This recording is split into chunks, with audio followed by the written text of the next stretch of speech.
The Louisiana Territory had long captured the interest of European powers, even before the year 1803. Throughout the 17th and 18th centuries, explorers and settlers from France established control over the river and claimed most of the Mississippi Valley. However, French control faced its first major challenge during the 7 Years' War. In 1762, France ceded Louisiana, west of the Mississippi River, to Spain. But change was on the horizon. On October 1, 1800, Napoleon persuaded the hesitant King Charles IV of Spain to return Louisiana to France for a price.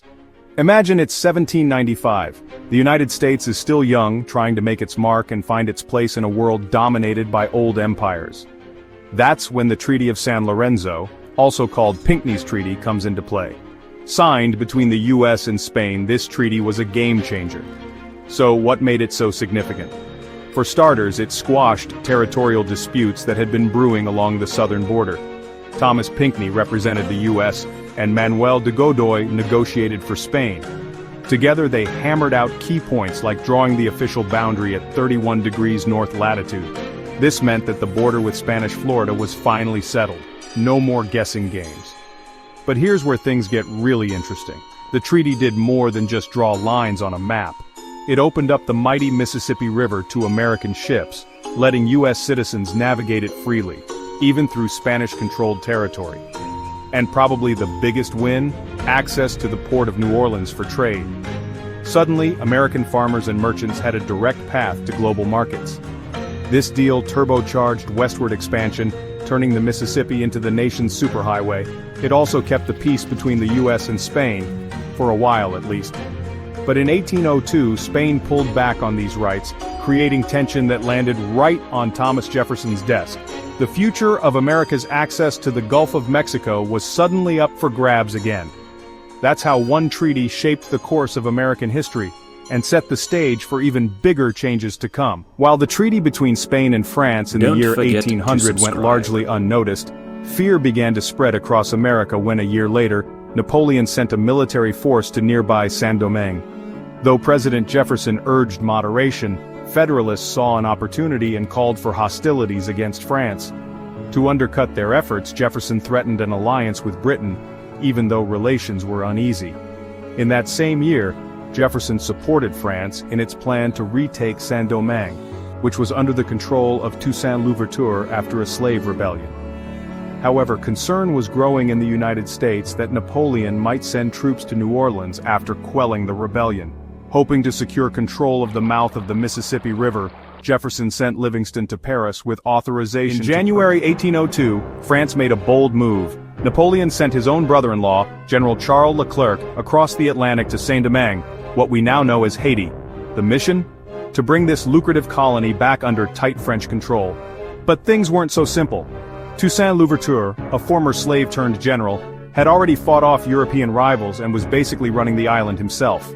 Before the revolution, Saint-Domingue had filled French coffers at a terrible human cost, enslaved people's lives and freedom. Now, Napoleon wanted that wealth and order restored, fast. But over in the United States, President Thomas Jefferson was watching nervously. He didn't want France building a new empire in North America. Instead of helping the French, Jefferson played it cool. He declared neutrality. He cut off credit to the French but quietly let supplies slip through to the rebels, hoping to keep Napoleon out of the neighborhood. Flash forward to 1803. Here's where Pierre Samuel Dupont de Nemours enters the stage. A French nobleman living in America, Dupont had friends in high places, both in Paris and in Jefferson's White House. Acting as an unofficial go-between, he started negotiating with Napoleon himself. It was Dupont who first floated the idea of the Louisiana Purchase, offering up a massive chunk of land as a way to avoid a showdown between France and the United States. It's a wild reminder. Sometimes, global history turns on backroom deals and unexpected. Don't forget to subscribe. As his strategy evolved, Jefferson chose to share some information with Dupont that he withheld from Livingston. Determined to avoid the possibility of war with France, Jefferson dispatched James Monroe to Paris in the year 1803, instructing him to negotiate a settlement. If talks in Paris failed, Monroe was to proceed to London to seek an alliance. Meanwhile, Spain delayed executing the treaty to transfer Louisiana to France until late in the year 1802. This delay allowed American hostility toward France to grow. Furthermore, Spain's refusal to cede Florida to France meant that Louisiana would be difficult to defend. Napoleon, on his part, needed peace with Britain in order to take possession of Louisiana. Without peace, Louisiana would be vulnerable to invasion from either Britain or the United States. However, by early 1803, ongoing conflict between France and Britain seemed inevitable. On the 11th of March, Napoleon began planning an invasion of Great Britain. In Saint-Domingue, Leclerc's forces captured Louverture, but their campaign soon faltered due to fierce resistance and disease. By early 1803, Napoleon made the decision to abandon his plans to rebuild France's empire in the New World. Without sufficient revenue from the sugar colonies in the Caribbean, Louisiana held little value for him. Spain had not yet completed the transfer of Louisiana to France, and war between France and the United Kingdom was looming. Frustrated with Spain, and recognizing a unique opportunity to sell a territory that was both useless and not truly his yet, Napoleon decided to sell the entire— Don't forget to subscribe. Trip back to 1803. Paris, springtime.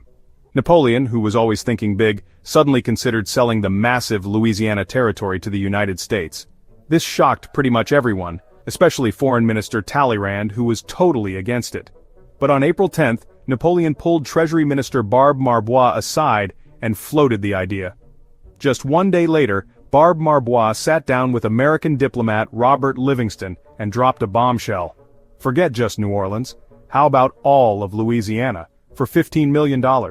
That's less than 3 cents an acre, or about 70 cents in today's money. The Americans had come prepared to spend $10 million for just New Orleans, so they were stunned. It was way more land than they'd even dreamed of.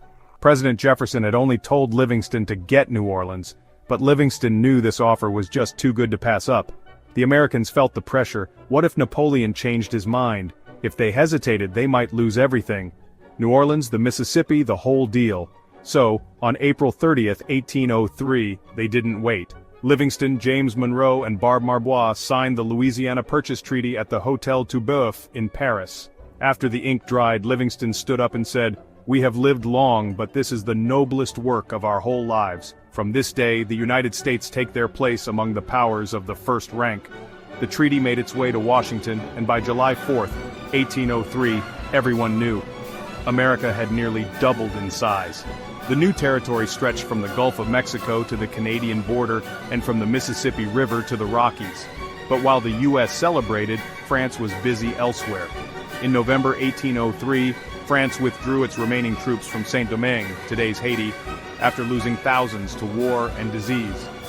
Napoleon's dreams of a Western Empire faded away. Haiti declared independence in 1804, becoming only the second republic in the Western Hemisphere. But the U.S., led by Jefferson, refused to recognize it, afraid of a slave revolt at home, and slapped a trade embargo on the new nation. Add to that a crippling French demand for massive indemnity, and Haiti's hard-won freedom came with a heavy price. When you Don't forget to subscribe. look at a map of the United States, those crisp, straight lines between states seem almost obvious. But trust me, drawing those boundaries was anything but easy. Back in the early 1800s, the U.S. was tangled in a frustrating dispute with Spain over who owned West Florida and Texas.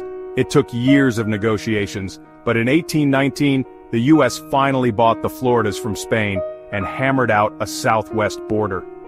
Picture this. Starting at the Gulf of Mexico, the line runs up the Sabine River, then north to the Red River, out to the 100th meridian, hooking up to the Arkansas River, and stretching on until it hits the 42nd parallel and heads west all the way to the Pacific. They weren't even sure exactly where the Arkansas River started back then. Meanwhile, up north, things were actually pretty chill. In 1818, the U.S. and Great Britain agreed to set the border with Canada along the 49th parallel, from the Lake of the Woods to the Rocky Mountains, then called the Stony Mountains. So, why does all this matter? Because inside these lines was a land packed with minerals, fertile soil, forests, and wildlife. States like Louisiana, Missouri, and North Dakota were carved out entirely from this deal. Most of Kansas, Colorado, Montana, and a handful more states owe their shape to these negotiations. It's wild to think about. A handful of meetings, a lot of arguing, and a few signatures shaped the country as we know it today. Next time you cross a state line, remember, every boundary has a story.